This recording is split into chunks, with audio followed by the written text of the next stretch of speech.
Hi there, I'm Alexa and I work for the Big Sioux River Project. At the Big Sioux River Project, we help landowners and farmers manage their land, crops, and livestock in ways that are good not only for the Big Sioux River, but the entire Big Sioux River watershed. I hope I can help you understand what a watershed is, how it works, and what it means to have good water quality. We'll start off by learning a few things about watersheds, but we will spend most of our time on an activity where each of you is going to get to create your own model of a watershed and then see what happens when it rains on your model. Where does all of the water in a river come from? Take a moment to pause and discuss with your class.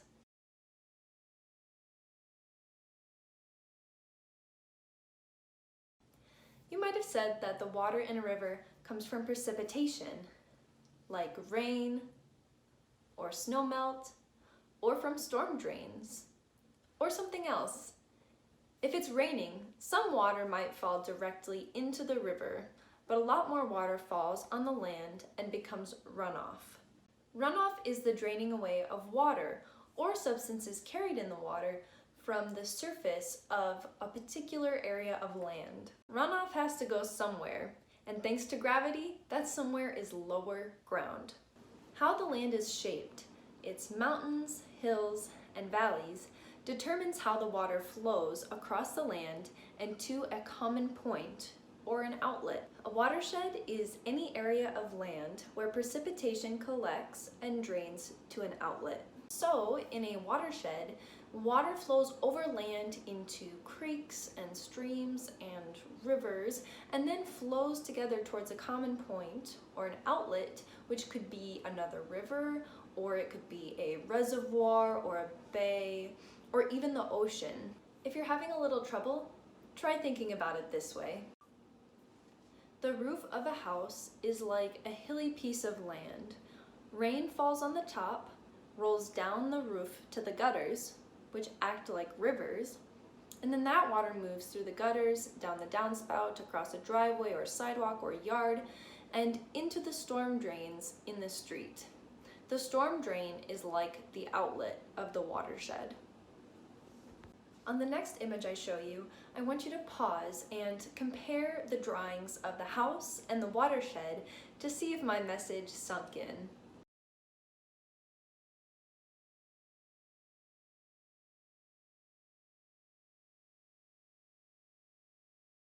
I hope you were able to draw those comparisons and understand the parts of a watershed a bit better. On that last page, I also asked if you're in a watershed right now. I hope you answered yes. The thing is, anywhere on the entire earth, if you are on land or in water that's surrounded by land, you are in a watershed. Watersheds can be different sizes depending on what area is being focused on. A watershed could be as small as a lake or a single creek. Watersheds can also be huge and span entire countries. I'm pretty sure that if you're watching this video, you probably live in the Big Sioux River watershed, same as me. This watershed covers a good portion of southeastern South Dakota. You can see the Big Sioux River watershed in yellow. It does go a bit into Minnesota and Iowa as well. And then this blue line is the Big Sioux River. So just to reiterate, any water that falls as precipitation on any of this yellow highlighted land and then flows into a creek or a stream that then meets up with the Big Sioux River, all of that land, all of that water is part of the Big Sioux River watershed. The Big Sioux River itself flows into the Missouri River.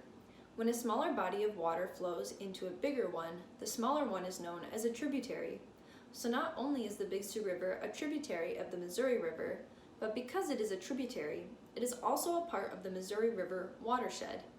See, the Big Sioux River watershed and then the Missouri River watershed encompasses that. The Missouri River is a tributary of the Mississippi River, so the Missouri River is a part of the Mississippi River watershed.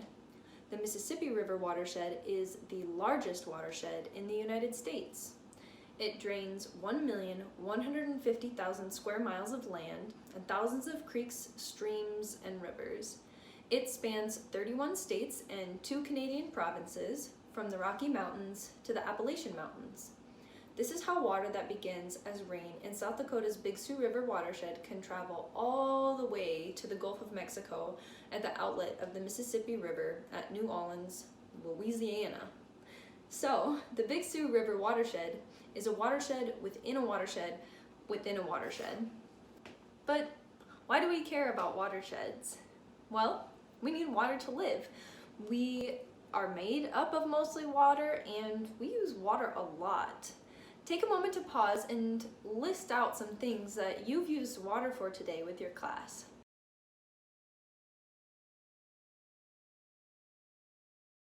Since we use water so much, it's important to know where it comes from and how to keep it clean. What people do in watersheds uphill from ours can affect our watershed and our water quality.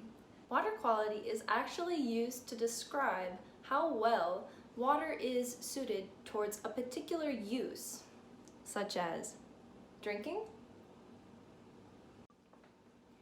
irrigation, transportation, and recreation. There are other uses too, but those are just a few examples. Water quality is measured by certain physical, chemical, and biological characteristics. For example, at my work we often test water to see how much sediment or soil is in it, how much algae or bacteria is present, and we also test the water for chemicals that you might not be able to see, like nitrogen and phosphorus. Even though it looks clean, it might not be safe. We do all of this to see if water is good for at least some or all of the uses we talked about earlier, such as drinking, transportation, recreation, etc. For example, water that is safe for fishing might not be safe for drinking. Water that might be safe for irrigating crops might not be so safe to go swimming in. It all depends on water quality. Do you think the land around our rivers affects water quality? As water flows over the land after precipitation, could there be other things that end up in rivers besides just the water? Take a moment to pause and discuss with your class.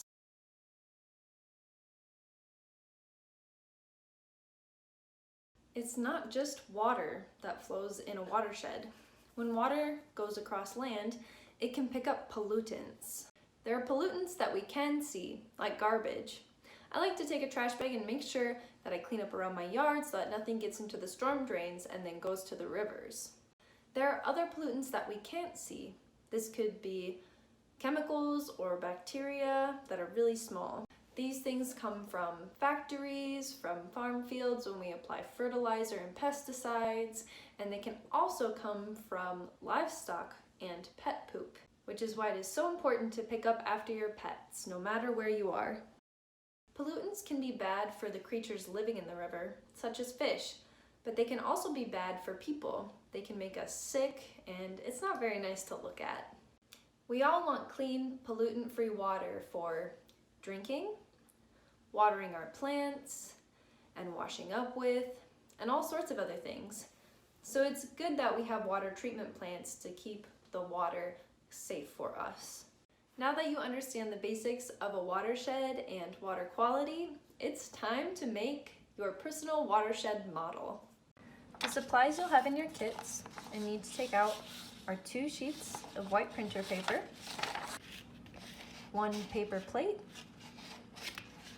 a spray bottle full of water, a few different colors of washable markers, some stickers, but I'm just going to use tape, and a couple of paper towels. As we do this activity, make sure you pause as needed to give everyone enough time to complete the steps. First, you're going to take one of your sheets of paper and you're going to use your imagination to think about how you might crumple it to look like land. Slowly crumple your paper, giving it lots of good creases. Crinkle it up loosely, not even quite in a ball, and then pull it apart slightly. You don't want to flatten it out all the way, just a nice loose crinkle. Then you're going to take your paper plate and your sheet of crinkled paper and 4 of your stickers, and you're going to kind of get your paper to fit on your plate.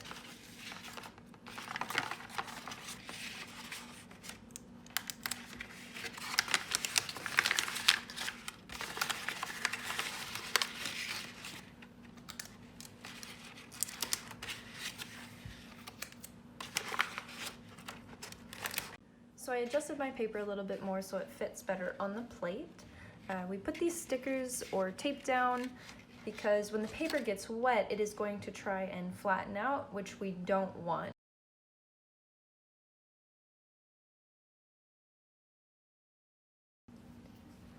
Take your blue marker to symbolize water.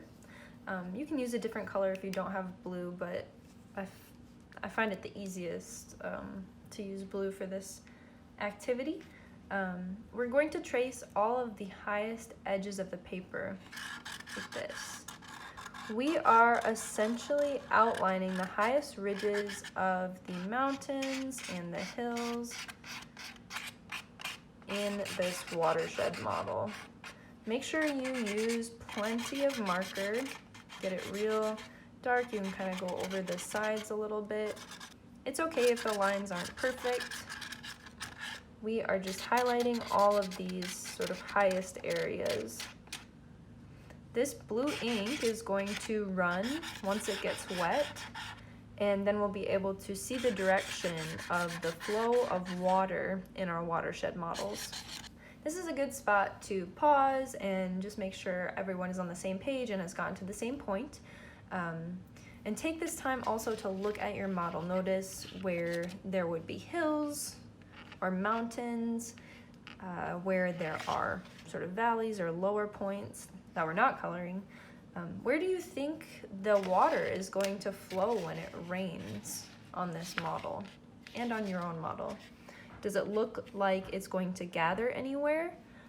Take a moment to pause and kind of think about those questions and finish.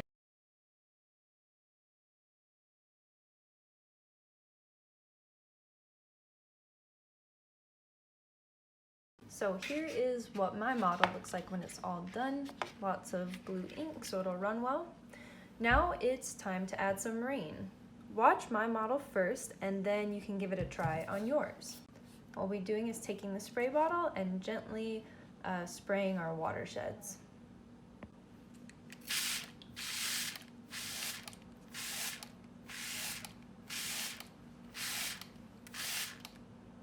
You can sort of see some streams or maybe a river forming in a few different places. We have water coming down in multiple different directions here. There's some pooling happening here. What would this represent in nature? Maybe some lakes, maybe some ponds, maybe wetlands, since there's no outlets here. Do we have any outlets? I see that there might be an outlet over here and maybe here.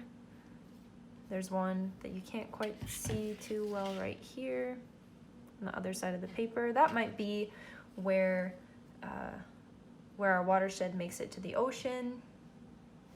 Now it's your turn. Taking your spray bottle, spritz the model with water.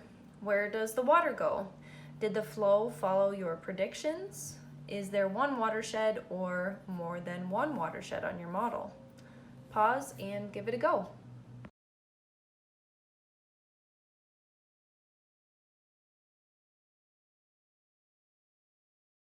For the next part of this activity, we are going to be pretending that we're looking for the best place to get drinking water in our watershed model.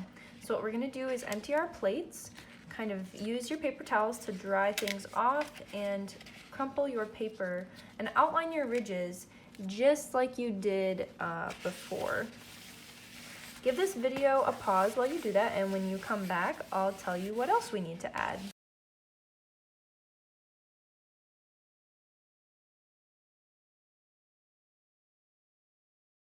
Welcome back. I hope you have your second watershed model ready.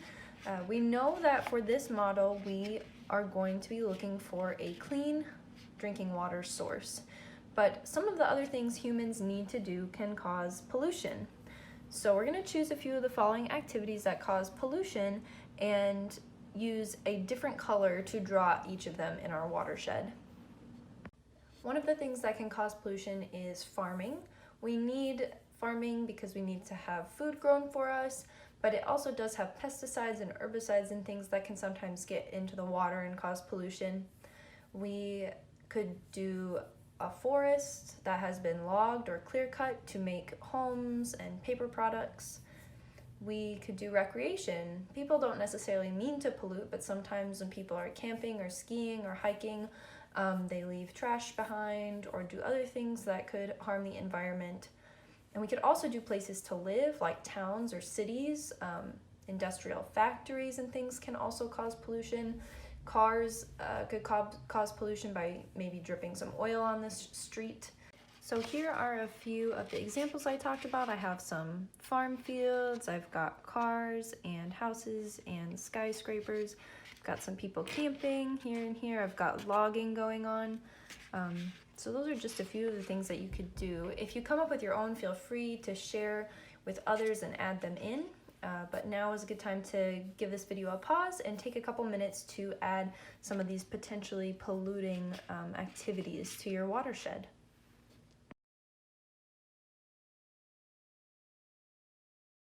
Before we spritz our model with water, think about where might be a good spot to get your drinking water from. If you find a spot where pollution is going away and not going into your watershed, that would probably be a good spot. So I'm gonna give it a go on mine.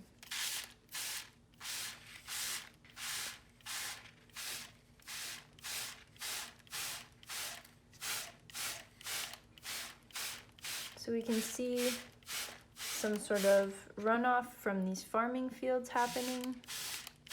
We can see runoff from the logging and the recreation activities in the town. But it looks like there might be at least one safe spot to get water from in my watershed, which is right here. This is where I would probably choose.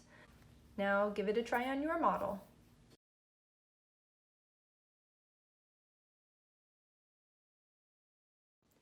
Were you able to find a good spot to collect drinking water from on your model? Were there some of you who really didn't have a good place to get clean water from? You can imagine that in the real world, this is also a problem.